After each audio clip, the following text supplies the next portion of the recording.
In this video, I want to share with you a secret which took me 11 years to learn. But when I learnt it, I was able to double my property portfolio in just 1 year. So my name's Simon Zutshi. I'm the founder of the Property Investors Network. I'm the author of Property Magic, the Amazon #1 property bestseller. And I've been investing in property since 1995 and teaching other people to do it since 2003. And this video, I want to share with you some really valuable information that's going to help you pay a lot less for every single property that you buy. So as someone who is already investing in property, you might already know this secret, even if you're not conscious about it. And you know, it took me 11 years to learn this secret, and I was probably doing it, but I didn't know I was doing it. But I want to make this very conscious for you now, because I want to make sure every property moving forward, you could save a huge amount off the purchase price and potentially save yourself tens of thousands of pounds off every property you buy. So please take really good notes during this video. So in the last video, I talked about the most important thing that you need to know to be a successful property investor, and that is what makes a great deal. So thank you if you've watched the video and commented. If you haven't, you might want to go back and do that because some really valuable information in there. But on this video, once we know what makes a good deal, I want to talk more about how do we actually find great deals.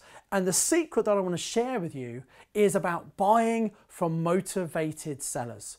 Now, when I first started investing in property, I said I didn't know what I was doing, and I stumbled my way through, and I probably found a couple of motivated sellers by chance, but it was very much by chance. I want to make sure that you're very conscious, you know exactly what a motivated seller is, and in this video I'll explain how do you find them. So first of all, what is a motivated seller? Well, it's someone for whom the speed and certainty of the sale is more important than the amount of money they actually get. What this means is they're going to be flexible on the price and or the terms of the sale. So let me give you a couple of examples to kind of understand a bit more about this and show just how valuable it is. The first true motivated seller I found and actually did the deal was a property in Nottingham. This guy contacted me, and unfortunately he was in a situation where he had lost his job, he owned a house, and he'd taken out loans to keep paying his mortgage because he knew if he didn't pay his mortgage, he'd lose his house. He's a very proud man. He lived on a council estate. He'd bought the property from the council. Everyone on the estate knew him. And so for that reason, he didn't want to sell his house conventionally. But because he couldn't keep up with all the payments, he knew he was going to get repossessed. So he was desperate for someone like me to come and buy his house and clear all of his debt. So I sat down with him and I understood what was important to him. Confidentiality was important, speed was important. He wanted to clear debts and get some money left over. So we worked it out on a piece of paper. I said, right, if I could give you this, would that work? He said, if you could do that, Simon, in the timescale, I'll be delighted. And I did it. I was able to buy the property very, very quickly. And at the time, I used none of my own money as well.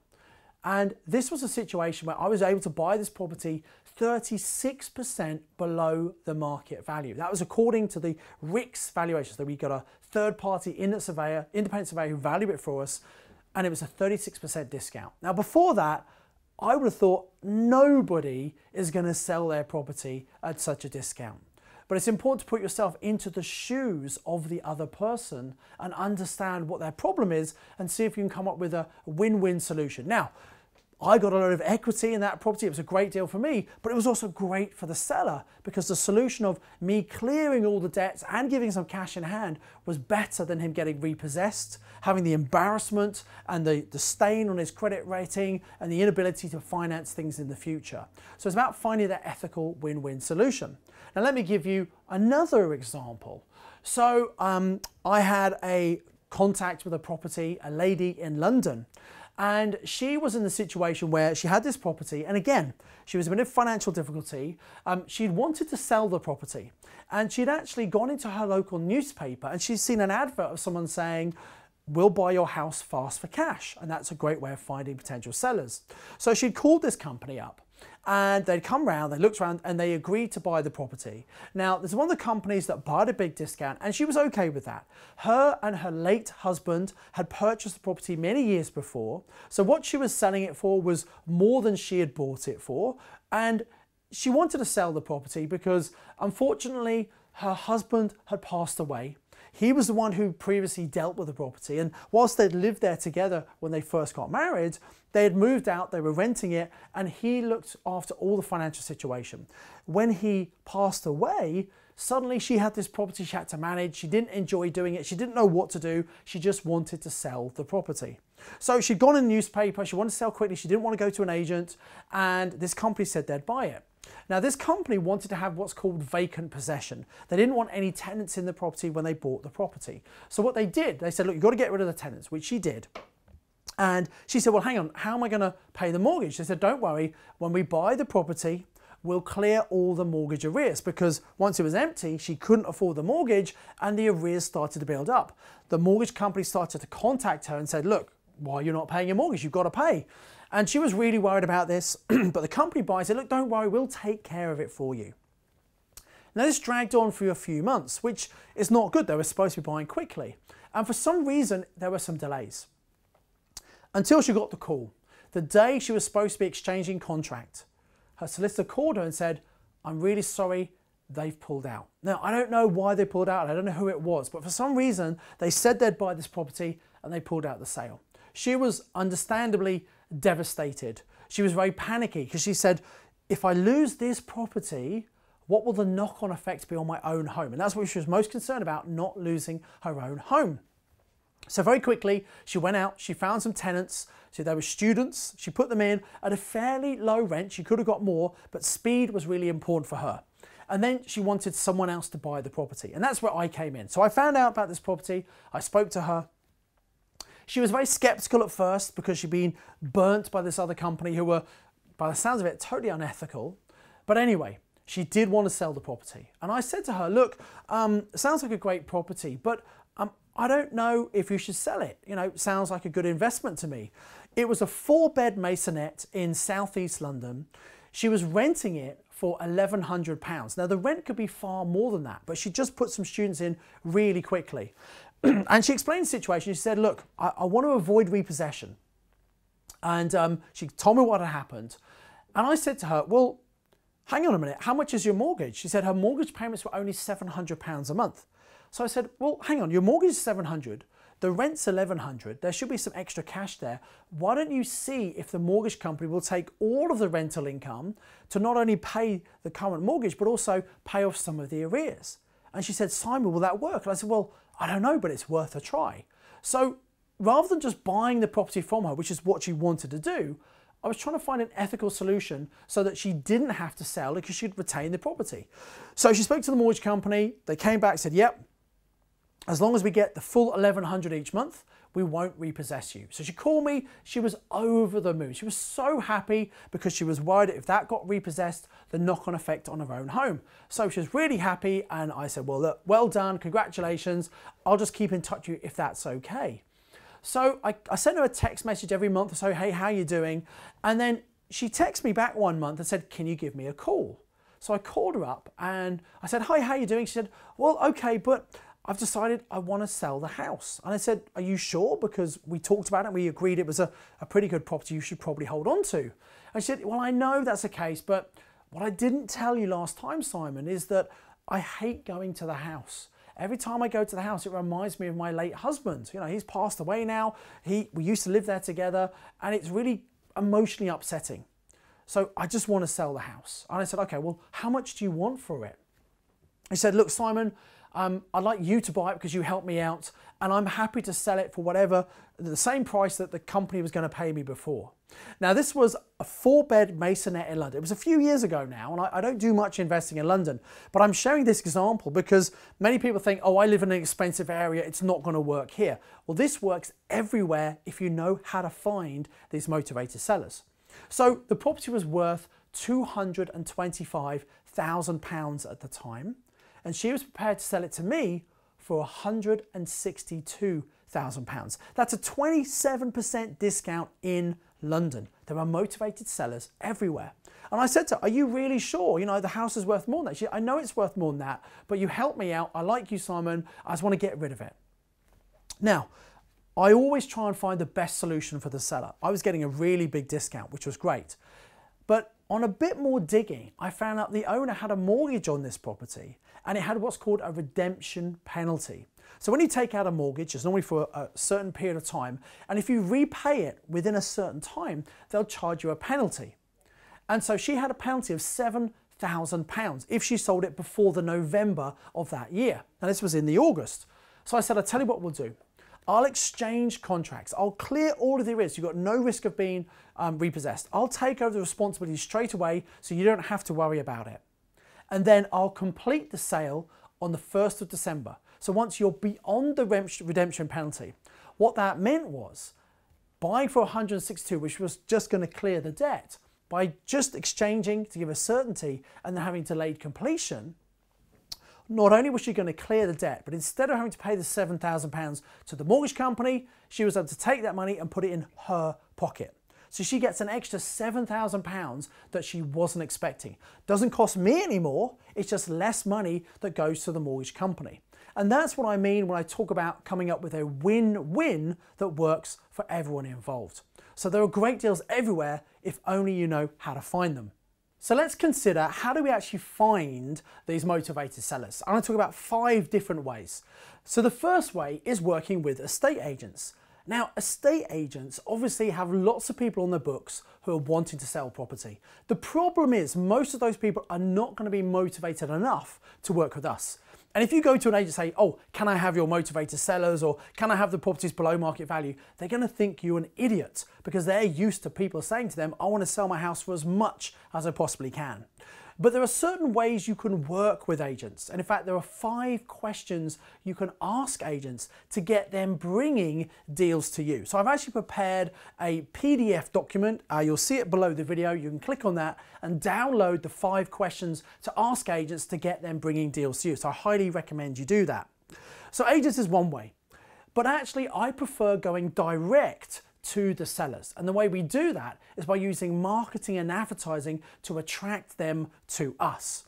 So the first thing is, you might have noticed if you have a local newspaper. Now, newspapers are a dying industry, but people still do read papers and people advertise in them still. And in the back of your local free weekly newspaper, there's probably an advert for at least one company saying, hey, would you like to sell your house fast for cash? And what they're doing is they're attracting people who are in that situation. Now, newspapers can be great, they're, as I say, a bit outdated.